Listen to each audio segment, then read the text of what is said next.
bienvenue sur Malentendu. Ici, ça parle de tout, sans tabou, pour t'informer, t'instruire et te faire réfléchir. Moi, c'est Mal, celle qui te chope ce qu'il faut, ta bestie de l'info. Installe-toi confortablement. Au sommaire, on s'attaque à la semaine du son de l'UNESCO du 19 janvier au 1er février à Paris. Ensuite, on s'active sur les Nuits de la lecture, un événement dédié aux amoureux des livres, organisé par le ministère de la Culture du 21 au 25 janvier de partout en France. Et pour finir, on termine avec un petit débat. Faut-il tout partager de sa vie sur les réseaux sociaux ? Allez, c'est parti ! On passe notre vie entourée de sons, mais est-ce qu'on les écoute vraiment ? Le son est partout, en passant de la voix aux notifications, à la musique jusqu'au bruit urbain. On parle beaucoup d'images, mais très peu de sons.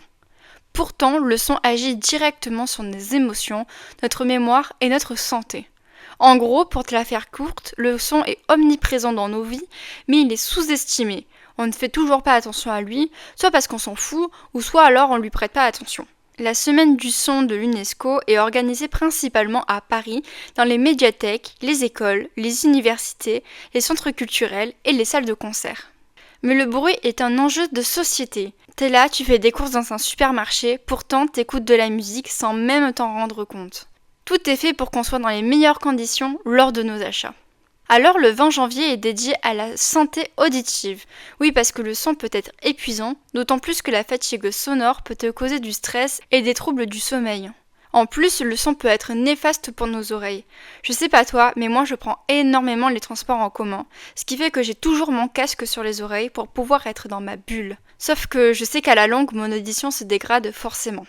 Mais alors, pourquoi on banalise la perte auditive alors qu'elle est souvent irréversible ? Et justement, beaucoup de personnes ignorent que la perte auditive est irréversible. On croit parfois que les appareils auditifs peuvent tout réparer, alors qu'ils sont simplement utilisés pour améliorer la perception sonore sans restaurer l'audition naturelle. La perte auditive est banalisée parce qu'elle est progressive, invisible et culturellement normalisée. Et parce que l'éducation et la prévention sont insuffisantes. Pourtant, une fois que le dommage est fait, il est irréversible, ce qui en fait un véritable enjeu de santé publique. Et si demain, on ne pouvait plus faire confiance à ce qu'on entend ? De nos jours, avec l'intelligence artificielle, la voix peut être modifiée et permettre une usurpation de voix. Le 23 janvier est une journée menée par le débat sur l'usurpation de voix par l'IA. La voix est un son intime, unique à chacun d'entre nous. Pourtant, à cause de l'IA, elle peut être reprise à des fins néfastes comme des deepfakes vocaux, des faux messages et des arnaques. Cette appropriation de la voix par l'IA rend la frontière floue entre le progrès technologique et le danger éthique. Et enfin, le 24 et 25 janvier, la musique collective est vue comme un son qui relie les humains entre eux. Le week-end des orchestres est organisé pour pouvoir jouer ensemble, ce qui est différent d'écouter seul. Le son est un langage universel dont la musique nous unit lors des concerts, festivals ou moments forts de vie. La musique est un espace de respiration collective dans un monde bruyant dans lequel on vit. Pour conclure cette première séquence, je te propose de réapprendre à écouter en faisant attention aux sons qu'on consomme et aux sons qu'on produit. Parce que peut-être le silence, parfois, est aussi une forme de musique. On entend souvent dire que plus personne ne lit. Mais est-ce vraiment le cas ou est-ce qu'on lit autrement ? Les Nuits de la lecture sont un événement qui célèbre le plaisir de lire et le partage de la lecture. Organisée par le ministère de la Culture, elle propose de nombreuses activités. Lecture à voix haute, rencontres avec des auteurs, spectacles littéraires, ateliers créatifs et plein d'autres. L'idée de cet événement est de montrer que la lecture est vivante, collective et accessible à tous. L'événement se déroule partout en France. Tant que tu trouves des bibliothèques et des médiathèques, des librairies, des écoles, des musées et des lieux patrimoniaux, et enfin des espaces publics. L'édition 2026 se tiendra du 21 au 25 janvier. Mais lire demande ce qu'on n'a plus, du temps, du calme et de l'attention. Lire, c'est s'arrêter dans le métro boulot dodo. Mais c'est aussi l'idée de rester avec une seule voix, la tienne, dans une seule histoire, celle que tu choisis.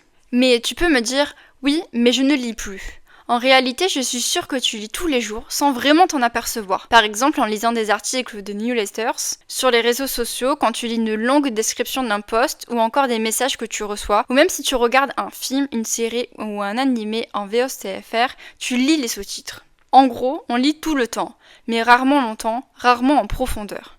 Oui, c'est sûr, ce n'est pas du tout la même chose que si tu lisais un roman ou autre, mais ça fait déjà le taf. Après, si tu veux vraiment lire, tu peux trouver une nouvelle forme de lecture. De nos jours, il y a le retour en force des clubs de lecture. Ça permettra de t'obliger de tenir un rythme de lecture afin de pouvoir partager des retours avec le groupe. Ensuite, avec le succès des livres audio et des podcasts narratifs, c'est sûr que là, tu peux lire dans ta tête directement. Ça permet de lire à la fois avec tes yeux et tes oreilles. Après, oui, ça reste moins noble de dire que tu vas lire via l'audio, mais au moins ça te permet de pouvoir t'évader, qu'importe la façon. Lire est super important.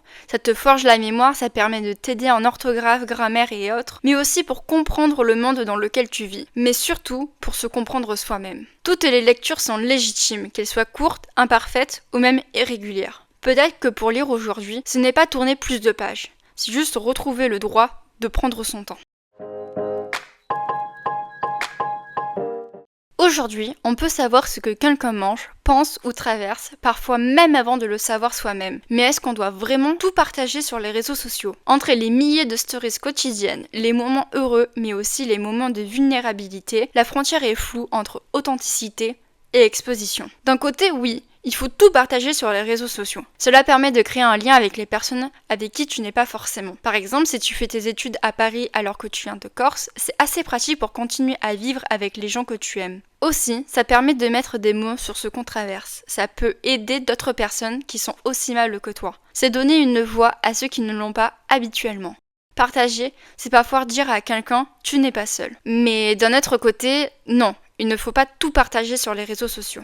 Si tu partages tout, ton intimité n'existe plus. Tu ne sauras plus faire la différence entre ta vie privée et ta vie publique. De plus, tu risques de développer une dépendance face au regard des autres. Tu voudras toujours plus de likes, toujours plus de commentaires, qu'on parle de toi en permanence, et ça, c'est hyper néfaste. Quand tout devient contenu, est-ce qu'il te reste encore quelque chose à vivre pour toi ? Mais le problème, ce n'est pas le partage, mais le cadre. Est-ce que tu partages à chaud ou tu partages avec du recul ? Par exemple, si tu es au restaurant, que tu prends ton plat en photo, est-ce que tu le partages directement sur les réseaux sociaux alors que ton plat est en train de refroidir ? Ou alors tu le partages une fois que tu es tranquillement chez toi ? Après, tu partages pour qui précisément ? Des inconnus ou un cercle très fermé ? Il faut faire attention à ce qu'on partage et surtout à qui.